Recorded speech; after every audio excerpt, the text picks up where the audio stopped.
Update. My fiancé cheated on me, at least that is what I think.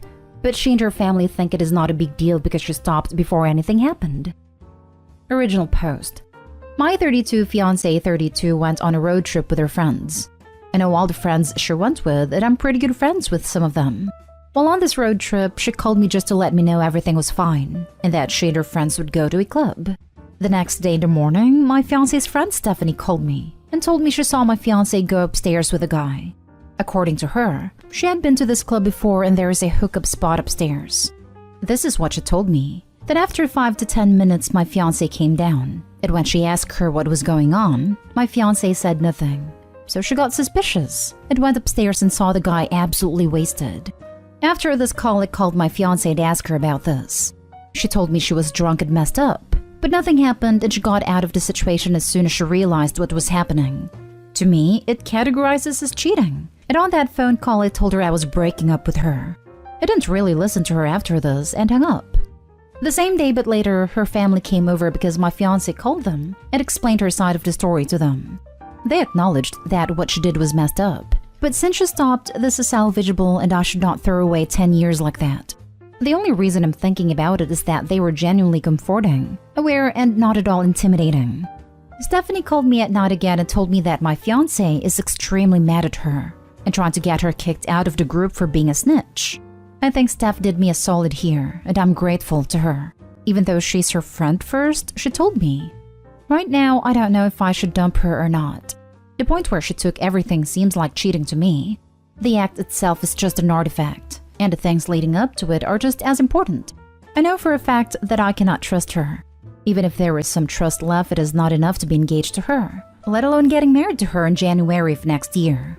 She messaged me saying that I'm making it a bigger deal than it is, and that I should be grateful that she's this aware even when drunk to not cheat on me. But getting drunk is a freaking choice, and I will not really take it as an excuse. She is on her way back, and I don't know if I should just end it or try to work it out. Any advice? Now for the top advice before reading the update. Now for the advice. She wasn't going to tell you. Her friend did you a solid. And now she's mad at her friend because there is probably more that no one knows but her. I'm sure she told her family that PG story. Based on what your friend told you, your fiancé went up those stairs with full intentions of doing something. If your friend went up after your fiancé came down, and the guy was passed out, your fiancé didn't stop it. The guy's inability to stay conscious stopped it. This exactly. The only reason she stopped is because the guy is passed out, not because she was aware even when drunk. Why do you guys even think she stopped? She came down 5 to 10 minutes later. Despite how dudes brag, that's pretty par the course of how long it usually lasts. Multiple red flags here, OP. 1. Going somewhere with the intent of hooking up / intimacy is cheating. Not even physically going. Texting is considered cheating for a reason, so her logic is extremely flawed. 2. She gaslights you, not how healthy relationships work. 3. She intended to sleep with a guy who was completely wasted, aka unable to consent. Since she was aware enough to leave, she was aware enough to consent and to know that the other person cannot. Predatory vibes. Of course, her family will try to do damage control. Don't fall for it and end it. You deserve better. Also, getting mad at her friend for snitching is a red flag. When you mess up, you should be thankful to have friends who hold you accountable. Stephanie's your friend too. She did you a solid. Turn tail and run. Don't fall for the sunk cost fallacy. You'll survive after leaving a 10-year relationship. Judging from your explanation of the club, I'd assume your soon-to-be ex has been there before, if she knew the layout, and that upstairs is for hookups. This might not be the first time she cheated, but the first time she was caught. Good luck. You know what you must do. And now for the update. If you are wondering, yes, I have free time. I'm on sick leave for my job. Getting to the point. I did a lot of thinking last night. Even though I made a post, it was more to validate what I already did. Maybe because I was scared to be breaking off a long-term relationship. After thinking about it and the events that happened afterward, I feel like I'm making the best choice for myself. I talked to both my ex-fiancé and Steph, and it solidified my initial response of breaking up. This morning when I and my ex were on the phone, she was convinced that I was being unreasonable and my motive was to ruin her road trip. This tone persisted throughout the conversation. I still listened to her and she admitted she messed up, but it was not her fault. She just got drunk too much, so I can't really be mad at her. She also repeated that she stopped it even when drunk, so she's actually very faithful. When I asked her about the dude at his date, she never answered me. She also really didn't answer when I asked her what she was doing with someone who was passed out. In my mind, she being unable to answer these fact-based questions means she didn't get her story straight and think it all the way through. Last time when we spoke, she told me we can talk about it in detail when she comes back, which did indicate to me she was trying to fix it. But when I asked her today if she was on her way back, she said she'll come back in 3 weeks, and then we can talk about it and that I misunderstood her. Screw that. This kinda sealed the deal for me. There was no mention of Steph in this conversation. After that, I talked to Stephanie.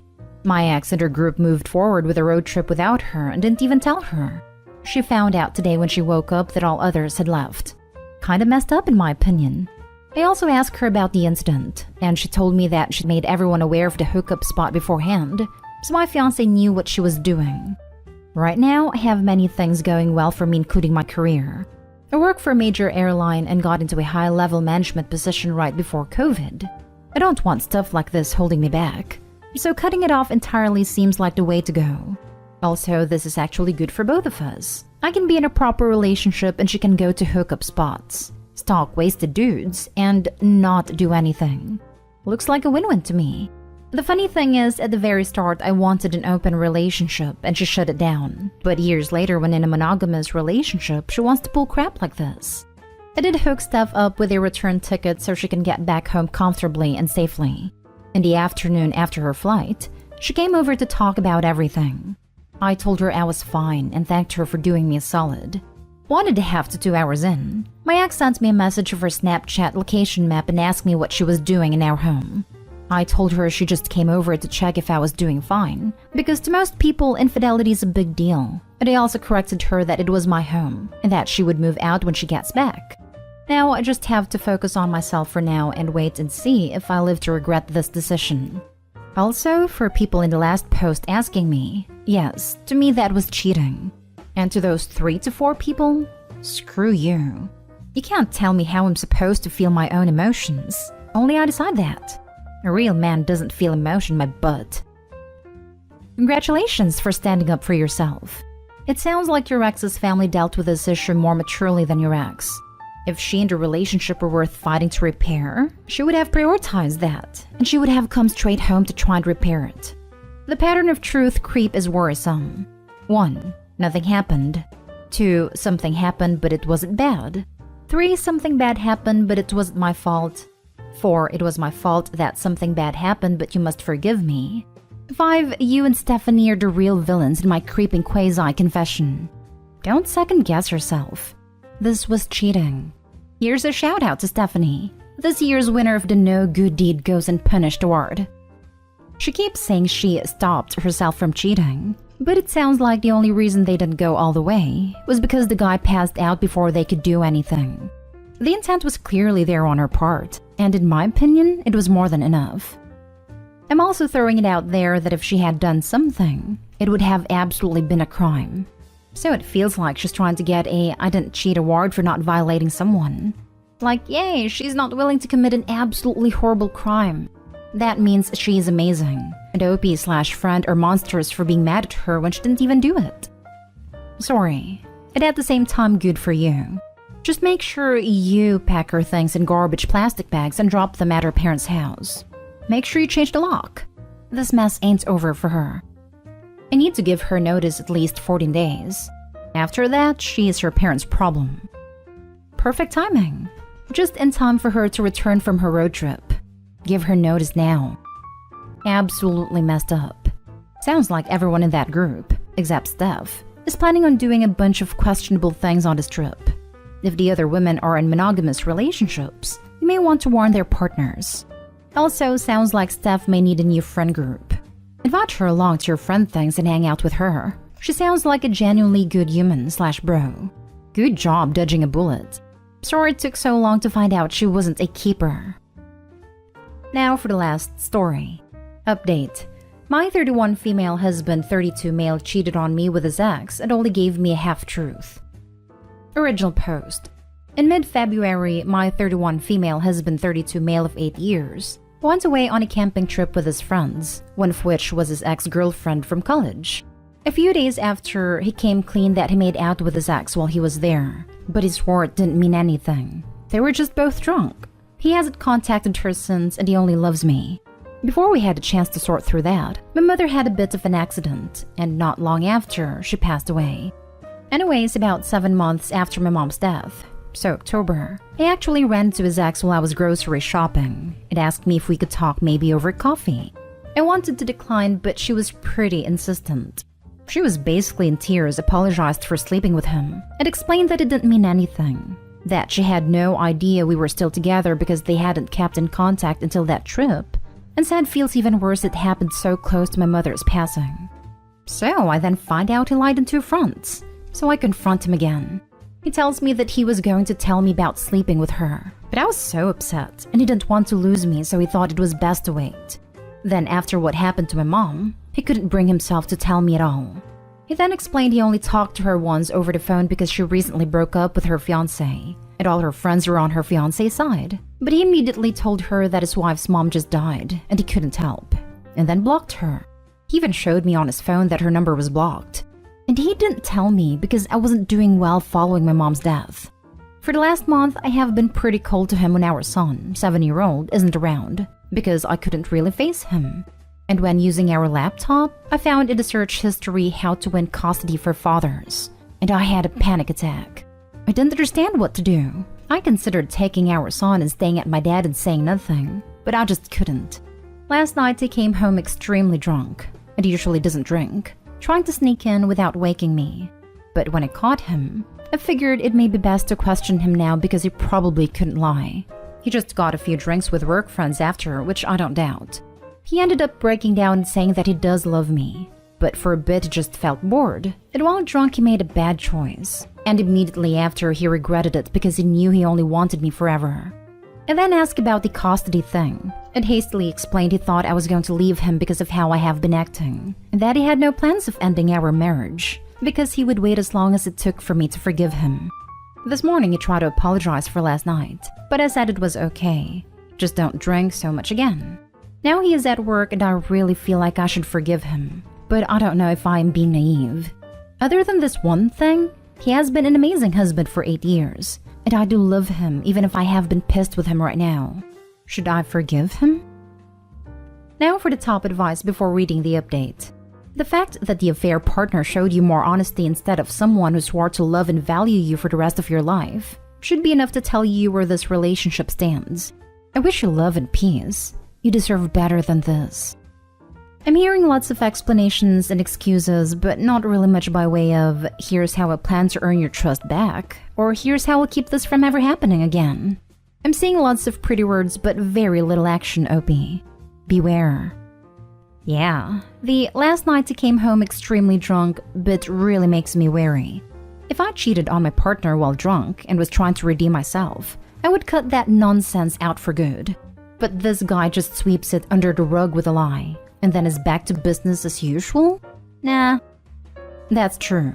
I'll have to discuss this with him because if he seriously has no plans to actually fix things in the future, why should I be the only one trying to fix this? Thanks for the insight. He hasn't owned up to what he did. He used the things you were going through as an excuse.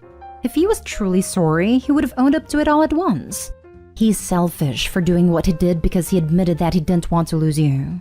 It's not his decision to make. Even after he confessed, he fails to use proper communication and went behind your back to find how to win a custody hearing. He doesn't respect you. If someone is bored in the marriage, then tell them, or find ways to spice it back up. Cheating shouldn't be a solution. I agree. He probably should have confessed it all at once. And the fact that he kept that lie is something I should probably weigh more heavily, because he did selfishly take my choice.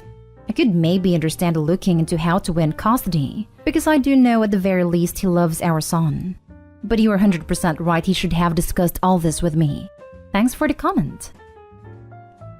And now for the update. So the night I wrote that post, I decided to talk with my husband again. I asked what are we going to do to restore trust, and I suggested marriage counseling. He told me that would be a waste of time and money. He said it was a single mistake and that he doesn't need counseling for that and I'll get over it in time. I told him I had trouble feeling close to him like I once did and that I had a hard time trusting him, so I didn't think we did need it. He just said that he has been trying his best to be nice about this, but has been nothing but good to me for 8 years, so he's done trying to make me feel better. I just said fine because he was getting really angry. Besides, I said what I needed to. The next day after I got out of work, I packed mine and my son's stuff, picked him up from school, and went to stay at my dad's. That weekend, I got a call from his ex. Turns out, my soon-to-be ex-husband called her screaming that it was her fault, that she recorded part of the call. She also said she wanted us to reconnect, so we have actually become friends again, like we were in college. Well, that's where I'm at now. I have a long divorce ahead of me and I'm guessing a ton more therapy, but I'm happy I'm dealing with this now. This wasn't an issue that will fix itself. Thank you all for the advice you gave. Edit. I didn't mention it in this post, but because of some comments, I thought I would. Regarding the night where he cheated, when they slept together, she did not know that he was married. She wouldn't have slept with him if she did, and he seems to have been the one that was pushing for them to sleep together. While I appreciate some people are looking out for me, I'm sure that I don't need to be wary of her. Good call, because this right here, and I'll get over it in time, means he doesn't give a damn about how you feel or what you did. Now he can get over the divorce in time. I'm so sorry you had to go through this. And I'm so sorry for your loss. I lost both of my parents this year within 7 months of each other, so I feel for you. You absolutely made the right choice. He isn't willing to go to therapy for your benefit and to help regain trust, and he wasn't even allowing you to be angry about the affair and his lying. He sounds emotionally stunted and unwilling to change. I'm so sorry this happened to you, but happy you got out. I know people threw the term narcissist around pretty carelessly on here, but he is a narcissist. He doesn't understand or care how his actions impact others. All of his language was me, me, me. He only cares about how the situation that he created with his own actions is affecting his happiness. I'm so glad that you are getting out. Don't put off getting a lawyer. Do it as soon as possible and not as soon as convenient. A selfish and self-absorbed person like your soon-to-be ex-husband is going to try to screw you over in a divorce. So the earlier you know how to protect yourself legally, the better off you are going to be. Love all how that talk about loving you and not wanting to lose you went right out the window as soon as he actually had to put his money where his mouth is. Good luck with the custody battle, miss. You and your son certainly deserve better.